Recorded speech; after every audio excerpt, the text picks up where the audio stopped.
The following production is part of the We Be Geeks podcast collective.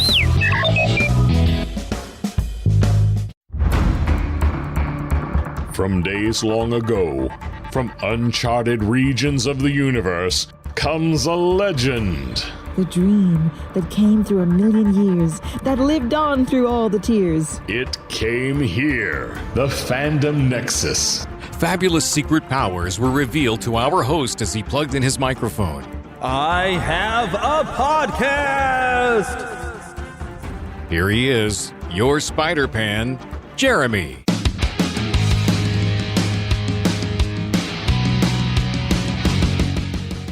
That's right, is your Spider-Pan, Jeremy. We've got a great show for you this week.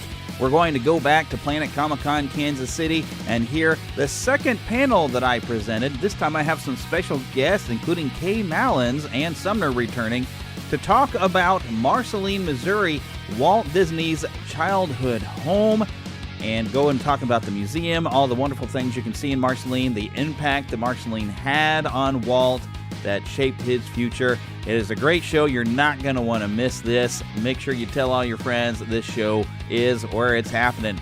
It's a good, long enough panel that we're just going to flow right into it. So here it is. My name is Jeremy. I'm frequently known as the Spider-Pan. Well, it was once the Neverland podcast, which became Neverland to Disney and Beyond. But if you print that on a t-shirt, Disney will come after you. So now I am Neverland, the Fandom Nexus, and I cover a lot less Disney because I'm more of a vintage Disney fan than I am of a modern Disney fan, even though I'm still enjoying The Mandalorian. Thank you very much. That is an awesome show. So I'm still running a podcast. Been doing this now for, I'm in my 10th year. And it was like even very early on, back when we had the Kansas City Comic-Con, I had Kay come down. This, by the way, is Kay Mallins. You've seen her. And Peter Whitehead, who you saw. Peter Whitehead is no longer there with the museum, but now Sumner is there. And I just got to meet him on Friday. Was anybody here on Friday for us to talk about Walt's impact in Kansas City? Oh, yeah, I recognize a few faces. So I told everybody, so you got to come back on Sunday because you got to hear about Marceline. And if you've never been to Marceline, hopefully by the end of this, you're going to be convinced that you must have to go.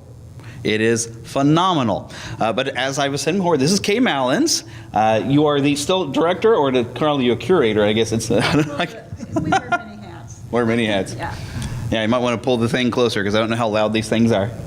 But Kay Mallins, of course, from the museum, and also Sumner, and is it Redinger? I forgot. What was that? Nesbitt. Sumner Nesbitt, yeah. Why did I always get Redinger? I have no idea where that came from. Okay, so. But I was told that they have a great way to introduce, so I'm going to just sit back for a bit. Okay, yeah. So I'm going to go ahead and get it started. I'm going to kind of give a little bit of history on how the Disney family got to Marceline, because they're not actually originally from there. So the city of Marceline was actually incorporated in 1888, and it was a city essentially built by the Santa Fe Railroad. There was a big railroad station there, train depot, and it's much larger than a railroad station for a city that size would typically have, because we're just that first stop outside of Kansas City, and we're known as an exchange point. So that's where the crews would get off and exchange, because Kansas City was too big of a big bustling place to do that at. So they wanted a smaller community to do those sorts of things, and so the city was essentially built around this train depot. Elias Disney, Walt's father, he had a brother named Robert, Uncle Robert, and Robert actually bought property in Marceline as Marceline started to grow and started booming. And he encouraged his brother Elias to move his family out there. Now, Elias was looking for a place to move his family to because they were in Chicago, and he had two older sons, much older than Walt. That was Herbert and Raymond. And Herbert and Raymond were teenagers at this time. And they had some acquaintances, some friends that started getting in trouble with the law and things like that. And Elias started to get a little concerned that his sons and his family would be influenced by this sort of culture. And so Elias decided to take his brother's advice, and he was going to move to Marceline and become a farmer. Now, Elias had no previous experience farming and had he really had no idea what he was doing, but he certainly knew he had two workers, which was his sons, Herbert and Raymond. Now, Elias, Herbert, and Raymond came separately to Marceline, whereas Walt and his older brother Roy and his little sister Ruth came with their mother Flora by train. Now, that's going to be pretty significant because Walt has said he's got really no memory of his time in Chicago, but he does remember that train ride coming into Marceline. He was 4 years old at the time. It was 1906. They rolled into the exact same location that now the Walt Disney Hometown Museum is at. The Walt Disney Hometown Museum is located in Marceline's old train depot. And so the family moved to Marceline, and Walt Disney has said that's where he found the magic of his life. And it's really significant to Walt because this was his time to be a kid. He got to do things here that he never would have had been able to do elsewhere, especially in a city-type setting. Walt developed his love for animals and nature here, being on a farm. Walt developed his creativity. I mean, this is where he began telling stories, and this is where he began drawing for the first time. He also started school here. He saw his first movie there in Marceline, and he also saw his first live stage play, which was Peter Pan, which greatly affected him. But Marceline was really significant to Walt, and it stuck with him for, even long after he left Marceline. And in fact, his two older brothers didn't feel the same way, though. Herbert and Raymond longed for their city life. And so Herbert and Raymond actually one night snuck out of the Disney house and hopped a train back to Chicago, which left Elias Disney without his two workers. Because of that, and also Elias had some health issues, because of those two factors, the Disney family decided they were going to have to move out of Marceline. And so eventually, Walt was 9 at this time, they moved to Kansas City. And that's where Elias put Walt to work on a newspaper route for the Kansas City Star. Now, something really significant about Walt is, not just having Marceline was important to him, but also the losing of Marceline was significant as well, because as soon as Walt left Marceline, he was put to work, selling, on this newspaper route. And had Walt stayed in Marceline, any longer, he probably would have been put to work on the farm as well. And he may not have had that same nostalgic happiness feeling towards Marceline had he had to stay longer and work on the farm. But because the only true years he had to be a kid was those years in Marceline where he had little responsibility and all this creative free time, that's really what stuck with him. And that's really what shaped him into the person that he became. So the Disney family did leave Marceline in 1911 and moved here to Kansas City, where they stayed for several years. So from that, Kay, I'll let you take it from there. Okay. Well, the Disney family moved a lot. Am I on? Can you guys hear me? Okay. Well, the Disney family moved a lot, which was kind of unusual for that time. Elias they always owned their own home. He always had an income, but he was always looking for that big deal, So the Disney family moved a lot. Walt spent a lot of his life trying to convince his father that cartooning was a good thing because he did not think it was a good thing. So the time in Marceline, as Sumner said, was the most influential of Walt's life. And if you think about his life, good times, his thoughts came back to Marceline. Bad times, his thoughts came back to Marceline. It was the hometown of his heart, and he never, ever really left us. So as you learned in the video, I first met Walt in 1956. Marceline had built a new swimming pool. We were the first town in our county to have a public swimming pool. And so they thought, okay, it is the first one. It has to have an important name. And so we said, let's see if Walt Disney let us name it Walt Disney Swimming Pool and Park, hoping he'd say yes. Well, he did say yes. And he asked, are you going to have a dedication of any kind? And we go, yeah, we sure could have. And he said, well, I want to come, Roy wants to come, and our wives want to come. So it was in 1956 I first met Walt Disney. He was standing in my living room. I was fairly precocious at that age, and I looked up at Walt Disney and he said, what room are you going to sleep in? And he looked at me and he goes, well, what room should I sleep in? And I said, well, the pink one. So my claim to fame is a long time is that Walt and Lillian Disney stayed in my room. It was on that visit that Walt and my father just kind of clicked. You've all heard that Walt loved Scotch Mist. Well, my dad was a big bourbon guy. So they were sitting in our family room, and Walt looked at my dad and said, do you know who owns my Boys at Home farm? And Dad said, yes, I do. And Walt said, you can buy it cheaper than I can, go buy it. Walt was such a visionary. He said, there'll come a day when a child will not know what an acre of land is. There'll come a day when a child will not know what happens when you put a seed in the ground. So his idea was to have a turn-of-the-century working farm in Marceline that would have Disney educational values. And so that was what they did. So as land came available, my dad would buy it for Walt. And it was interesting because as Walt started reimbursing my dad for all the land he was buying, the checks were coming from Retlaw. We didn't know what that was. But the checks were coming from Retlaw. And this was a heart connection project for Walt and Roy. They weren't running this through the Disney company. They were running it through their own private company, which was Retlaw, Walter spelled backwards. And so that's what they were doing in Marceline. So the last 10 years of Walt Disney's life, I spent a lot of time with him. It was not unusual, because at that time we had 7 passenger trains a day in Marceline.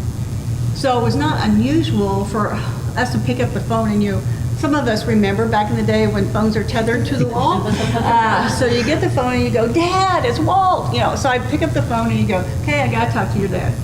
And a lot of the times he'd go, I'm at the station, I had an idea, somebody pick me up. And sometimes he would pick the next train and go on, or sometimes he'd spend the night, and then he would go on the next day. But we have actually drawings when you come to the museum, we have drawings that they did when in California, a Walt drawing, this is what the project's going to be. Now we have to have trams that'll go this way. We have to have a pond over here. And so it was really, really important to Walt to have this project happening in Marceline. A funny story is that we always had our meetings with Walt. Sometimes they were at the house, and I got to go swimming them, but sometimes they were at the studio. And I had not been in the studio in Walt's office since I was there with Walt. And Becky Klein, after they redid the studio, called and said, I was out there, she said, do you want to see the studio? I go, yeah. So I went in there, I go, man, my memory is wrong. So, kind of the chairs were like green, and there was a low table over here, and everything else. And Becky, that's the head of the archives, can be very cheeky at moments. And she didn't say a word. She says, well, let's go in the other office. So we walked down the hall, and she opened it. I'd always been in the working office. I hadn't been in the formal office. So I go, oh, there's a low desk, there's a green chair. So, that was very cool. And I also remember the first time I was there, I was 10.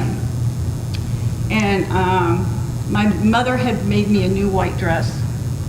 And so I had white dress, white socks, white shoes, white gloves, and that's the back in the day when he dressed up. We go into his office and he hands me a glass of V8 juice. Yeah, Walt loved V8 juice. So if you were a kid, you got V8 juice. If you're an adult, whether you drank it or not, you got coffee.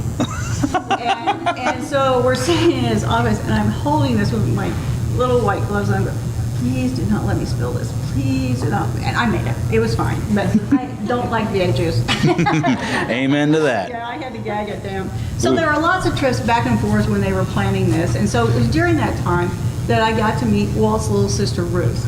I never got to meet Herbert and Raymond, but I knew Walt and Roy, and I met his little sister, Ruth. And Ruth was a friend of mine throughout my life. So Walt passes away, and we get a letter from Retlaw, and Roy called, and he said, 2 projects we're not going to do after Walt passed, and Marceline is one of them. So they sold all the land back to my dad, and we thought, well, things were not going to happen then. But Walt had given us an amazing plan, and we had people like you good people just kept showing up in Marceline over and over and over to see what was there and what they should do, and we thought, oh my gosh, we need to do something. So we started out just with some high school kids that would give walking tours of the town, take you to all the Disney sites. And by the way, when you come, we do have a map for you so you don't miss anything when you're in Marceline. And an awesome audio tour, by the way. Yeah, we have a QR code tour too. It's really pretty cool. So, so we started out that way, and then I get a call from Walt's little sister, Ruth. And so I went out to visit her, and we're talking, and she goes, hey, I want you to have my stuff, as you saw in the video. And so I didn't give it another thought, and Ruth passes away, and her only son, Ted, calls me. He goes, Mom wants you to have her stuff. And this, I thought, okay, so I fly out to Oregon, where she lived, and That was before 9/11, and you could fly with an empty suitcase and nobody cared, you know. So I thought there'd be enough stuff for an exhibit at City Hall or something, and they started taking stuff out of tops of closets and out from these beds, and I'm going, oh my gosh. And they had no idea what they had. No idea. So I said, this is going to take us a while because I'm not taking anything until you know what's in all those sacks and what there is. So got some help from some friends at Nelson Atkins, and we go out and we set up shop on their dining room table, and it took a while to get this done, lots of trips out there. They gave me a room in their house, and if they found things, they go, we put it in your room. I go, okay. So it was always a big surprise when I went out there to see what they put in my room. But we documented 3,000 artifacts. Wow. And so we have a lot of stuff we haven't exhibited yet.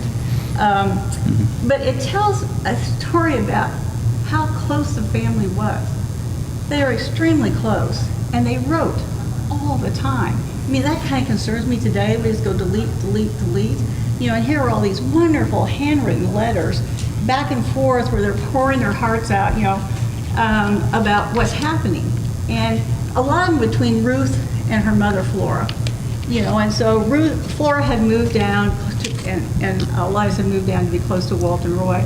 And so they're babysitting and stuff, and they said, well, yeah, today so-and-so came, and somebody was like, oh my gosh, you know, all these people were interacting with them, and with Walt was really, really famous. And they were just taking it as everyday happening, you know. It was just part of what was going on with them.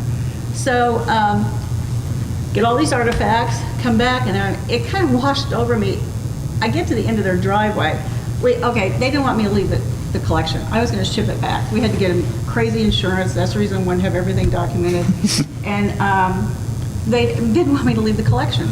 And so we had to drive it back to Missouri. So I called my friend Debbie, who's a farm girl who knows all about engines and flat tires and all that kind of stuff. So she flies out, and we get a U-Haul truck, and so I'm getting ready the truck, and the guy goes, so you want insurance, you know, through us? And, you know, we already had everything really insured.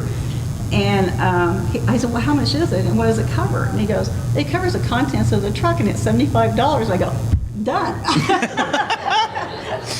So anyway, we get it back to Missouri. In the meantime, we thought we need to have a place to do this. They were going to tear down our station. Have any of you been there? It's a beautiful old building that they were going to tear down.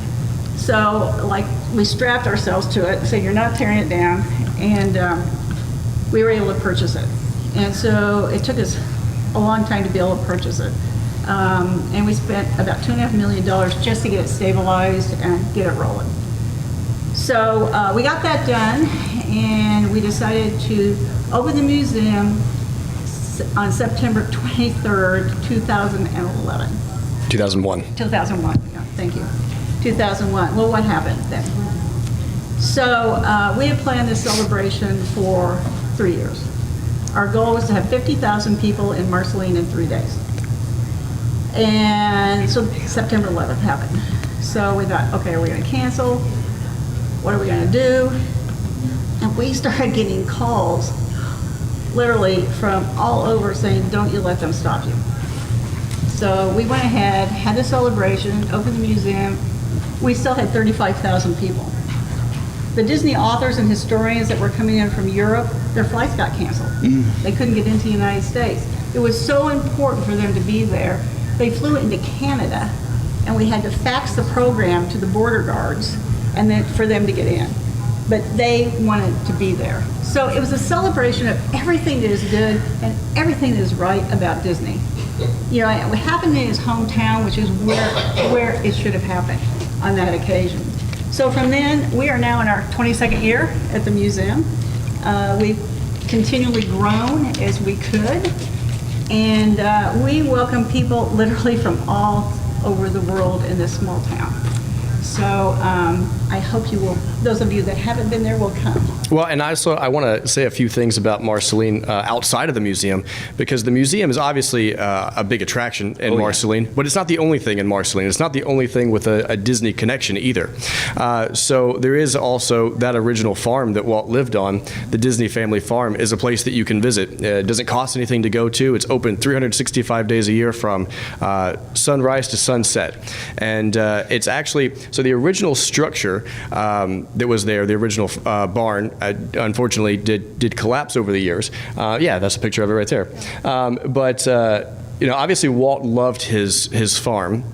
And if you know anything about Walt, you know he loved trains as well. And so when Walt was living in California, he had his own 1/8 scale train in his backyard. He called it the Carrollwood Pacific Railroad.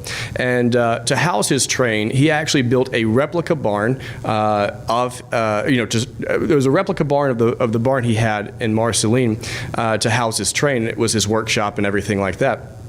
And unfortunately, since the real barn had collapsed, for Walt's 100th birthday celebration, we actually were able to get the original blueprints that Walt had for his home barn to rebuild the barn in Marceline. So you can visit that Walt's barn in Marceline any day of the year. So that's something Ignore in the two Marceline. people. I don't know who they are. Well, and also if you go, make sure to bring a Sharpie or something like that, because there's signatures all inside the barn, and there's Disney legends and famous people that have come in there and signed their names. And if you search Disney for them, podcasters. yeah, if you search for them, sometimes you'll see like a Disney character or something like that they drew. It's really cool. But apart from, Don't put it on a window. oh yeah, don't do the window. Take it off. But in addition to the Disney barn, as you saw in the video, there's also the Walt Disney Elementary School. Now, the Walt Disney Elementary School, it isn't open to the public all the time, but we do have special occasions where we do offer tours and things like that inside there. Something really significant about the elementary school is, much like the Walt Disney Park and Pool, Walt Disney actually came back for the dedication ceremony of the elementary school as well. And he actually donated every educational material that Disney had produced at the time. He donated that to the school, and he was also donated the playground equipment as well. But he actually also sent one of his animators, Bob Moore, Disney legend Bob Moore. He sent him to the school to draw murals all over the walls, and those murals are still there to this day. So if you're able to get inside the school and take a look, you can see those same murals that Walt had commissioned for the Walt Disney Elementary School. See some of them through the window. Yeah, you can do that, and it's so far, not. all I've gotten to do is peek through the front windows and say, "Look, there they are." Isn't it cool? And even though it is an elementary school, it's not unusual for people to go by and look through the windows there. But anyway, but there's also, we have the Walt Disney Post Office in Marceline. And in 1968, 2 years after Walt passed away, an official Walt Disney stamp was issued, and it was issued right out of that same post office. And then in 2004, it was renamed the Walt Disney Post Office. It's the only federal building in the United States named after Walt. And actually, there may be some enhancements coming to that post office later this year. So keep an eye out on our social media and things like that for any announcements coming that way. But then there's also yes. Oh, yeah. Thank you. There's also a special cancellation at that post office. You have to go inside and get this hand stamp cancellation, which is a very unusual thing for a post office to have their own unique hand cancellation. But we do have one at the Walt Disney Post Office. We also have the Walt Disney Municipal Park, which is the same location that original pool that Walt dedicated was at. Unfortunately, the pool itself is not there anymore, but the park itself is still there, and there's a really cool sign with Walt's signature and Mickey Mouse and things like that on there that's still there. So that's a really cool photo op. But then we also have Main Street USA. And our street signs have mouse ears on them. There was a picture of them up here a second ago, but I'll find it. But Marceline was really significant to Walt, and he actually, used Marceline in many of his future projects that he did later on. One of those being Disneyland. When Walt built Disneyland, he wanted everybody to kind of have this nostalgic, happy sense of attitude when they walked in, and for Walt, that was Marceline, and so that was his way of kind of replicating that same sense of feeling towards his guests, was to put them in that same sort of mindset. Now, our Main Street USA doesn't look exactly like the Main Street USA at Disneyland. That is a little bit of a romanticized version of what a town looked like. Ours does look more like an actual real town, but We are the original Main Street USA, and we do have those really cool street signs. And actually, Mickey Mouse came and unveiled those street signs for us, so that was really cool. Our Main Street, well, you're probably going to... Oh, no, you go ahead. Yeah. No, that's okay. Well, I didn't know what you were going to say, so... Well, our Main Street, if you go to Disneyland, Walt made that decision for you.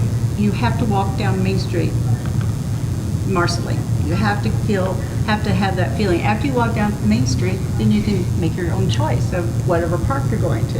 But he made that decision for you, that you will walk down the Main Street of his hometown. Yeah, so like Disneyland is kind of basically set up with all of Walt's personal interests. You know, you've got his interests as animal and nature with Adventureland, his interests with storytelling and characters, you know, Fantasyland, and his interest in the future and technology with Tomorrowland. But in order to get to all of those elements of Walt, you have to start and end with Main Street, which was his connection to Marceline. So speaking of Disneyland, I have to share with you, my very first job at Disneyland, Walt got me my very first job. When I turned 18, he contacted my dad, so I bet if Kay applied for a job, she would get one. And so I applied, and I did indeed get a job. But then Walt passed away that December, and I was supposed to go in June. So I didn't feel like I wanted to go because it wouldn't be the same. So Dad called Roy and told him, and then Roy called me. He said, you know, we have a job for you, and we're counting on you being here. And so, of course, I went. I had a wonderful time. And if any of you have ever been on the Carousel of Progress, okay. I was on the first crew of the Carousel of Progress when it first opened at Disneyland. Yeah, I thought I never wanted to hear that song again.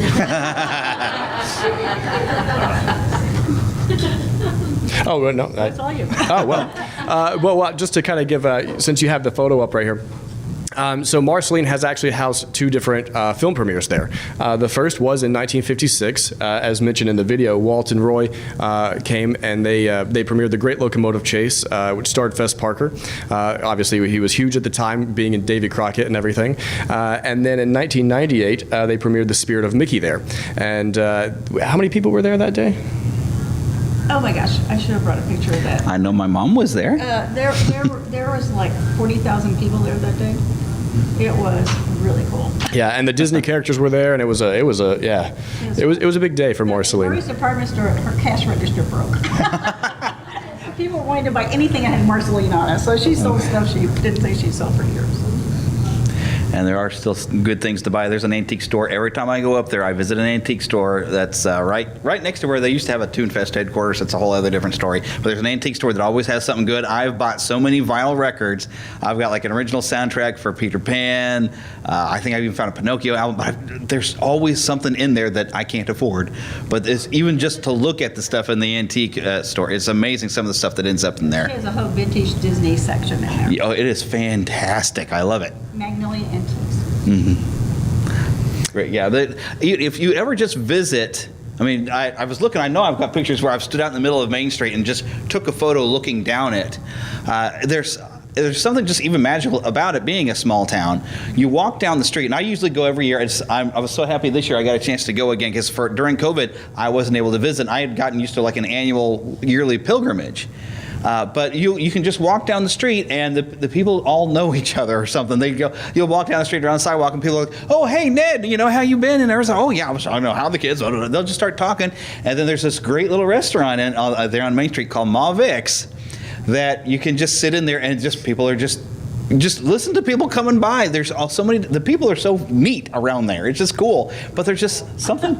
It feels like a TV show, like, yes, you know, honestly. It's like being in Mayberry, only with a Disney twist, where there's just something magical about being there and knowing some of the history and knowing the effects this had on Walt Disney, and then what later, if you were here on Friday, the effects that Walt then had on animation as we go out into the rest of the world and on entertainment in general. That you're like, wow, this place. It was like a catalyst for sending Walt into the world. And there's so many different places to see. Like I had a picture up there earlier where you're all familiar with Coke Corner in Disneyland. I guess not. Okay, well, Coke Corner, but there was, I had the picture up earlier. There was a Coca-Cola sign on the side of this building, and I probably have a picture of the main building. It's like I think it used to be a jewelry store or something, wasn't it? But you look at this corner store, and you're like, I swear I've seen this before. It's almost like walking through Disneyland, where it doesn't quite look the same, but it feels the same. It just has that. I can't explain it. But you just kind of feel it when you're there, and you walk around and you go to the park, and then when you go to see the barn, and you go where unfortunately the Dreaming Tree isn't there anymore. Which does everybody know the actual full story of the Dreaming Tree? By the way, they know what I'm talking about. So there's people who don't. I'm gonna toss that to you. Okay. Well, when Walt was a little boy, his father thought his drawing was extra. He shouldn't be doing that. He should be doing chores. So he had a very special place. It was underneath this huge cottonwood tree, where he very first started to draw, and he would go there and daydream.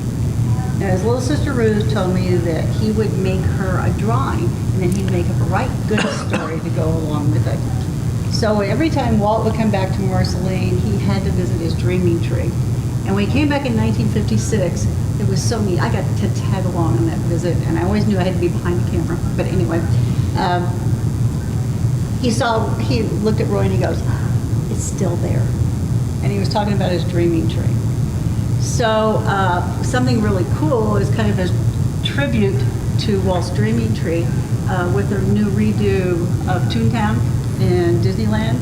The focal point is the Dreaming Tree. So they're having this whole Dreaming Tree area in the park, and this giant roots coming up, and where children get to play, and they're sharing that story with everybody that goes to the park. Yeah, and unfortunately, the Dreaming Tree, the original Dreaming Tree, is not there anymore. However, back in 2004, we were able to take a sapling of the Dreaming Tree, and the son of the Dreaming Tree was planted by Walt Disney's grandson, Brad Lund, and that tree itself it's getting there. It's over about 40 feet tall. Yeah, it's getting there. Not quite as massive as the original Dreaming Tree yet, but it'll get there. Well, it was when the Dreaming Tree actually got hit by lightning, the original. And when I heard it hit, I go, oh. So I went down there. It still looked okay. So I looked at the back, and it wasn't okay. So I called Karen Hedges, who was head of horticulture at Disney, and I told her what was wrong. They sent some people off from Disneyland, and they go, "There's nothing that you can do." And so what they predicted happened was exactly what happened. Limbs started falling off, but there was this huge trunk for a very long time.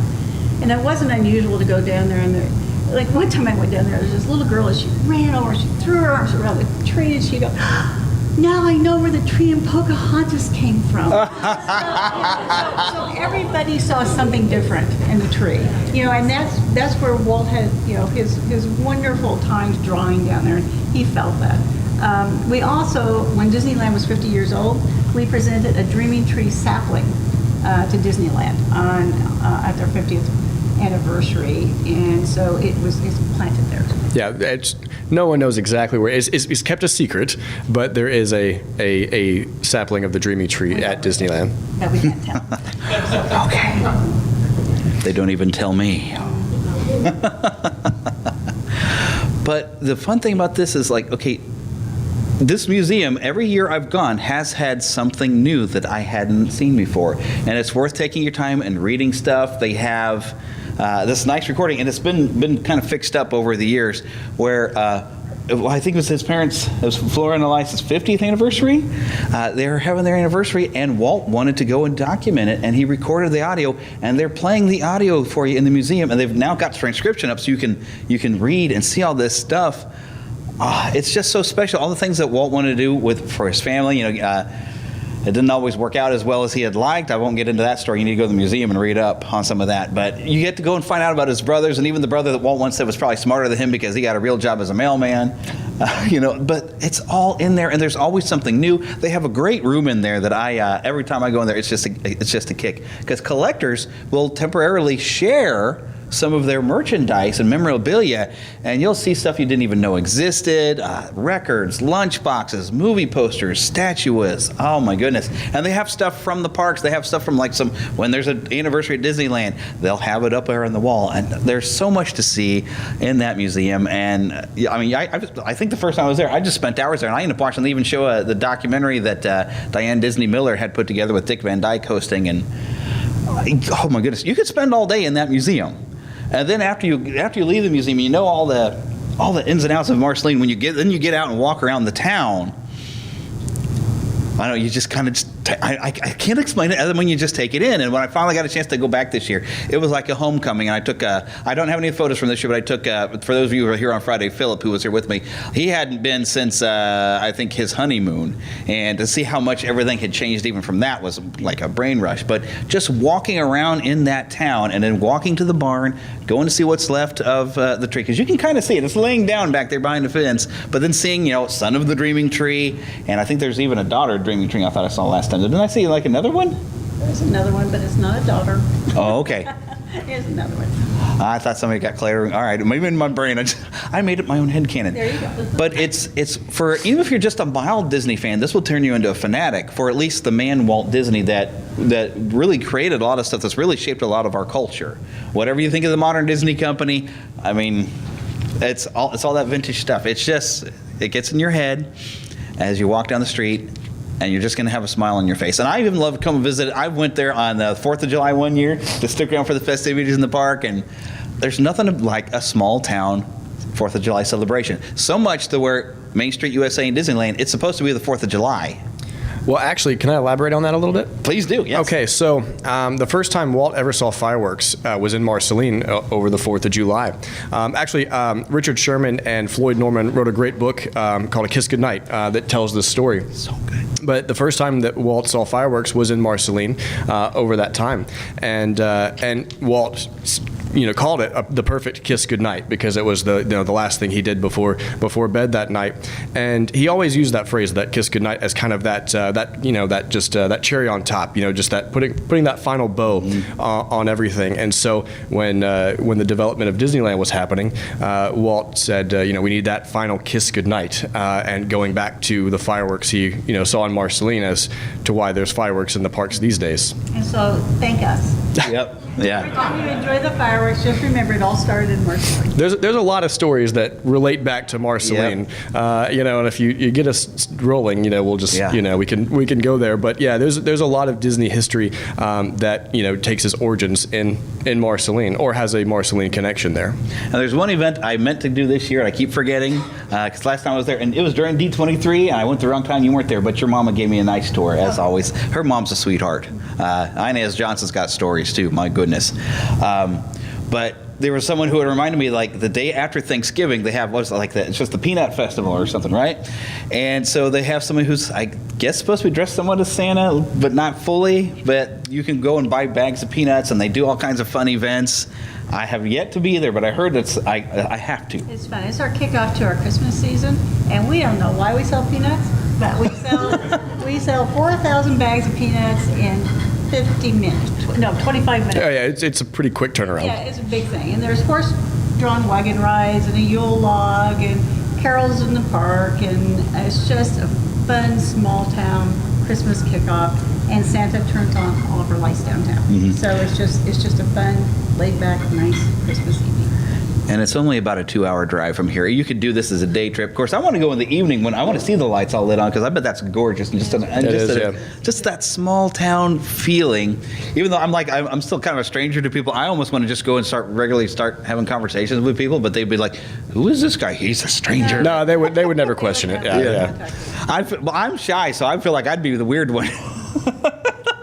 But I've ended up talking to people, though. You sit in Ma Vic's, you end up just talking to some of the people. The locals are so nice. Well, actually, I have a story about that. So yes, I'm not a native to Marceline. I actually only moved there about a year ago. One time when Walt came back, he judged a beauty pageant, Miss Marceline. And there's actually a photo that we have of Walt crowning the winner there with actually a young Kay standing right there with the pillow. So in this beauty pageant, there was actually, let me tell you the story about Ma Vic's. So I was in Ma Vic's. I just moved to Marceline, and there was an elderly woman that approached me. She knew exactly who I was. I had never seen her before. But she came up to me and she said, museum guy. Yeah, everybody. Yeah, that's how everybody knew me there. But she approached me and she said, well, that beauty pageant that Walt Disney judged. She said, I was in that, and I said, oh, I would love to see a photo. And she has one laminated in her purse at all times. But she whipped it out and she showed me. me. And it was just like, that was just such a cool experience and just such a unique, kind of that hometown feeling. It's like, this is the perfect way to get acclimated to Marceline and kind of to understand what the people and the culture is like, just that small town vibe. Yeah, that reminds me of I gotta find the photo of the feller. There he is.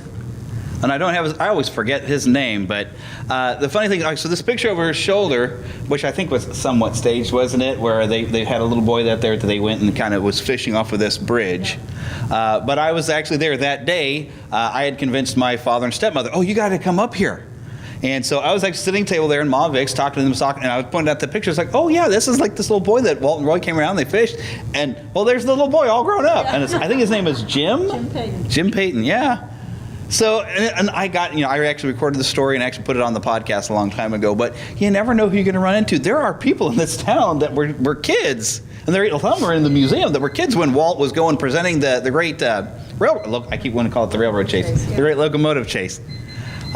You never know what you can learn so much just by talking to the people in the museum. Yeah, we had a D23 event there, and we had brought in all the people, and they just did like 2 minutes and told their story. Because at that time, there were so many people in Marceline that still had firsthand knowledge and had a personal experience of Walt's many visits back to Marceline. And everybody there was like, wow, there's no other little place that has that many people that actually met Walt Disney or interacted with him. And so that was really fun. We had a really good time with that one. Yeah, everybody has that personal connection there. Yeah, and it's you almost want to like, hey, there's the Disney on you. And so you kind of reminds me when I first got married, and my wife and I were joined at the hip, and we had people at my church that were just like, here, rub some of that over onto my husband, get him to hang around with me more. But it's almost like that same, it's like Disney by proxy, you knew Walt, and so you want to get the stories. You're just like, so yeah. Well, honestly, that was so. Her mom Inez was actually kind of what convinced me to move to Marceline. No, but I had been in the in an audience where somebody who worked with Walt or something like that was giving a presentation, but I had never actually been able to talk to somebody on a personal level who knew him on a personal level until I met her mom Inez on my first trip to Marceline, and it was just like that experience was literally life-changing for me. How Sumner happened to get to Marceline is he shares a birthday with Walt Disney.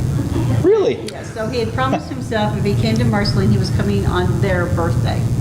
So Walt you came back to Marceline on your birthday, did the whole thing, and then you tell the rest. Well, I met her mom, and going to Marceline was a kind of a pilgrimage for me. It was a place I'd always wanted to go to because obviously I've been a big Disney person my whole life, and it was always a place I wanted to go, and I wanted to go on that day, and so I was finally able to get there and met your mom, and that was a completely life-changing experience. And I knew that going to Marceline would be a memorable experience for me, but I had no idea, kind of what I was in for. But so I met her mom and went back home, and the day I got back home, I was going to send the museum an email just explain how great of an experience I had, because I was talking to her mom, and she would say, "Okay, well, go look at the museum. Don't let me talk to you for all day." And then she would pop her head around the corner, and she'd say, "Well, can I tell another story?" And I'd be like, "Yes, please." So I ended up talking to her mom for a large portion of the day. So I was going to write the museum an email just to thank them for the experience that I had, and open up their website to get their email address, and literally that day they had posted that they were looking for an operations manager at the museum. So I thought, well, I got to apply for this. So I had no idea that when I went there to visit, I would actually end up moving there 3 months later, but I did. So. Well, I've told my wife this, one of these days I'm just going to throw up everything and I'm going to move over there too, because there's schools over there. My wife's a teacher. I was like, there's schools that could use high school teachers.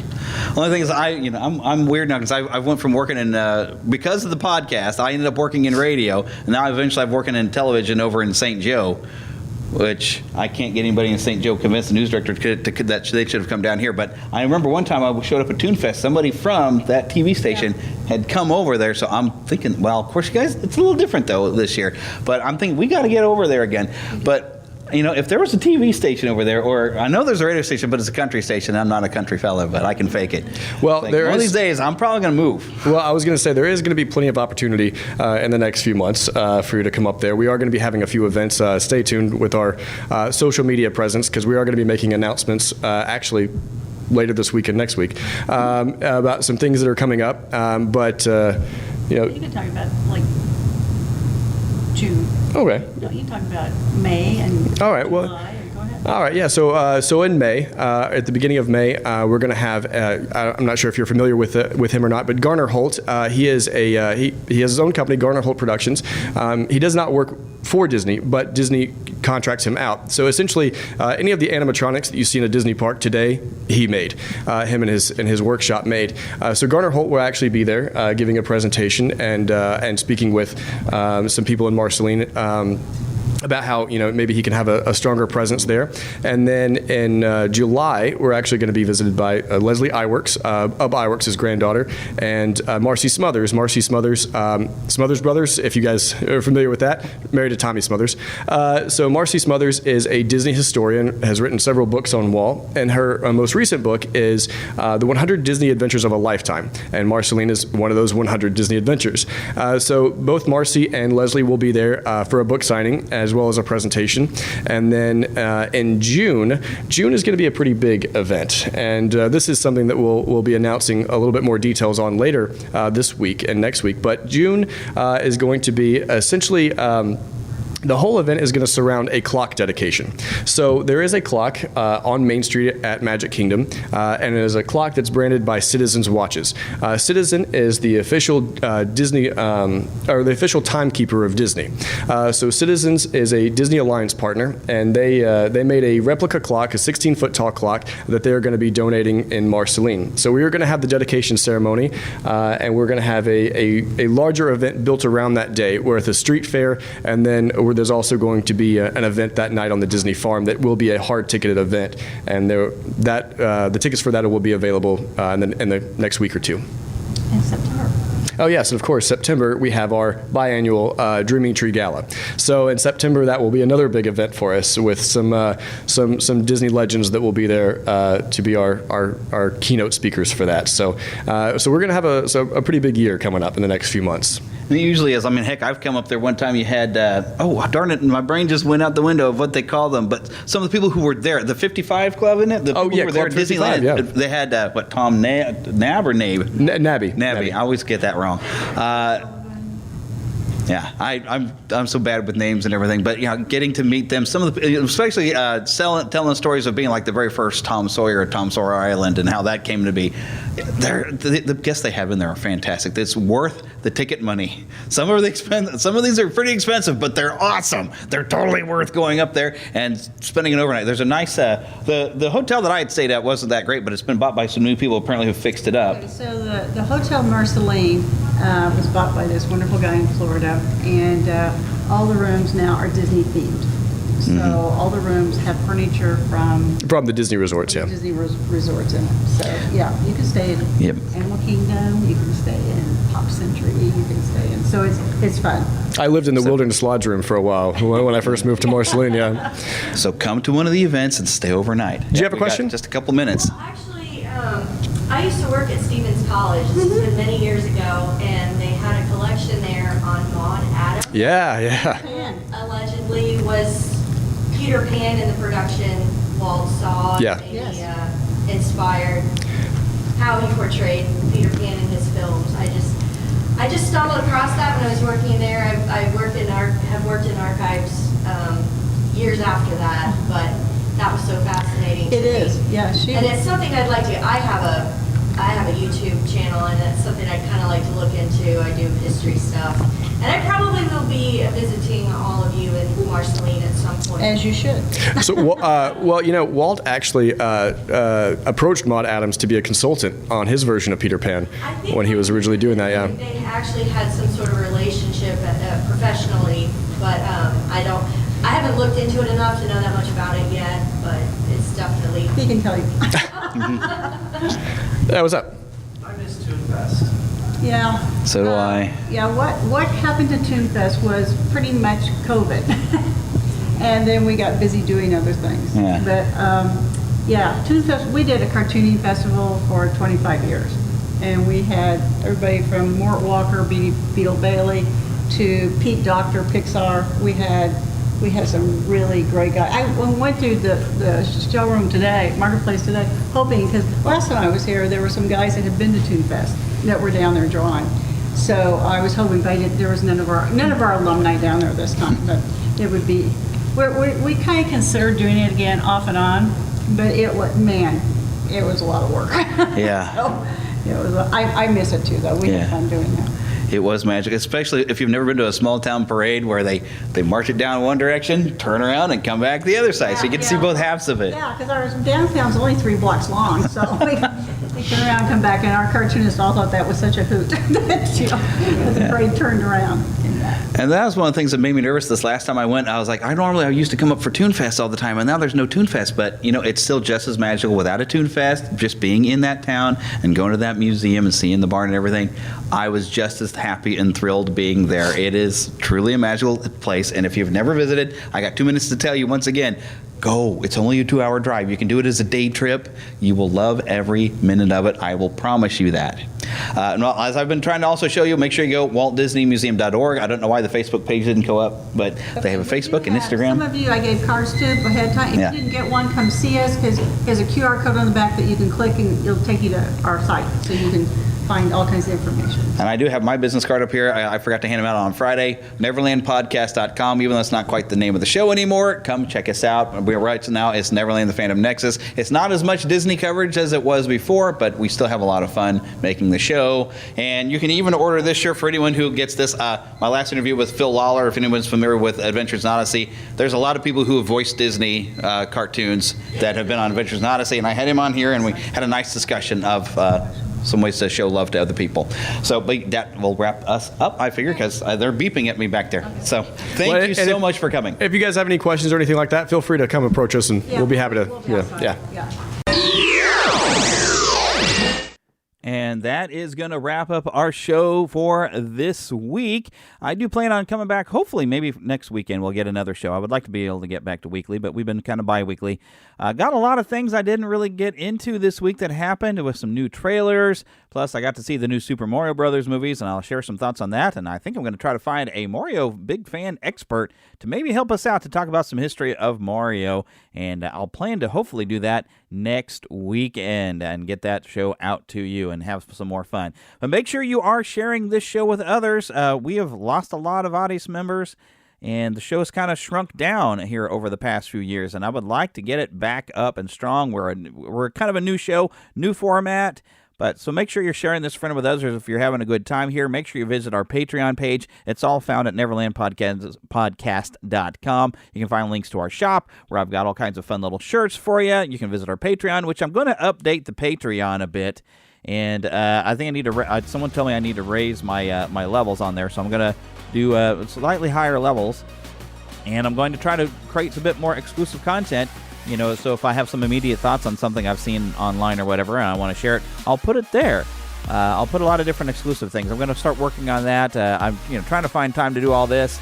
It's been hard to balance life and doing this show, but you know what? I need this. I want to step this show back up. I want to bring it back to its former glory and maybe even go it further. So make sure you're sharing this show. That is one of the best ways to share it, to help grow the show, is by you sharing it with people, saying, hey, I really enjoy this show. When I post it on the Facebook, because we do have a Twitter page and Facebook fan pages, group pages. When you share that when I post an episode, that does help. It gets it under the eyes of more people and can bring more people in to have some more fun with us. And feel free, please do contact the show, podcast at neverlandpodcast.com. And of course, other methods. I'm on Instagram as the Spider Pan. We do have a YouTube gaming channel that you can see when I share some gaming videos over there. Sometimes a little darker content than what we're going to have here and on the podcast, because I do play things like Resident Evil 4 Remake, and I'll have a little bit of video of that. I didn't want to spoil too much of that game, so I haven't shared a whole lot of it. But yeah, a lot of gaming videos out at the official Neverland gaming channel on YouTube. You can also find Neverland Podcast on YouTube as well. So that's pretty much everything. I don't really have it in my notes in front of me, but that's pretty much running down everything we usually do at the end of the show, other than thanking the people to help us make our introduction. So, of course, we always end the show by telling you to get lost in an adventure. And I will see you next time.